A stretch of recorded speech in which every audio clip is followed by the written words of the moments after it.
Can you get cursed for taking Holy Communion wrong? Take a look at this. For he who eats and drinks in an unworthy manner eats and drinks judgment to himself, not discerning the Lord's body. For this reason, many are weak and sick among you, and many have died.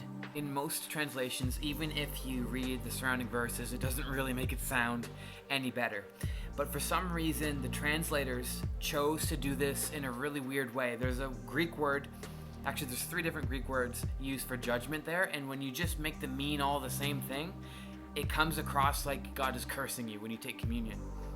So the way that many translators have chosen to translate this passage makes it sound like God is cursing you if you take communion in a wrong way, an unworthy way.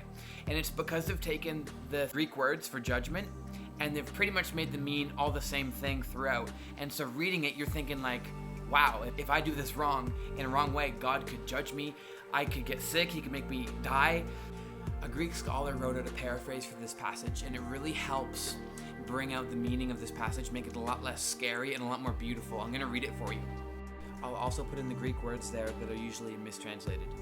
In verse 26, so 1 Corinthians 11. For whenever you eat this bread and drink this cup, you proclaim the Lord's death and triumphant victory over sin and all of its effects until he comes. Therefore, if you eat the bread or drink the cup of the Lord without appreciating what Jesus accomplished, it's like saying Jesus died for nothing. You are not honoring the Lord's body and blood. So, before you take communion, take a look at yourself. Are you sick? Are you battling guilt and condemnation? Are you giving place to things that Jesus carried in his body and paid for with his blood? Because if you eat and drink without understanding all the Lord did in his body, you're not going to be free. It's like saying, I'm still under judgment. For instance, if you don't believe that by his wounds you were healed, you're not going to be healed. This is why many among you are weak and sick, and a number of you have died prematurely. But if we judged ourselves in light of the finished work of the cross, forgiven, accepted, and healed, then we would not suffer the punishing effects of sin, condemnation, rejection, sickness. 32. When we renew our minds and learn to discern what is from the Lord and what is not, we are trained up and no longer suffer sin's effects. Unlike those who reject the grace of God revealed in Jesus, we can live free from sickness and condemnation. So Holy Communion, or the Eucharist, is not meant to be some sort of solemn, fearful thing that you do religiously.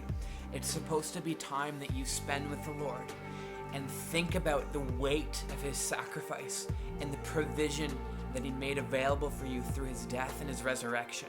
It's a point of contact for faith, so that you don't just have to believe it in your heart and your mind, but you can actually do something physically to put it on. You eat the bread, you drink the cup, and you take in everything Jesus has done for you. In my next video, I'll make it a time so that you can take communion with me and as many times as you'd like to as you watch the video back, and then we can all get healthy and whole together through communion.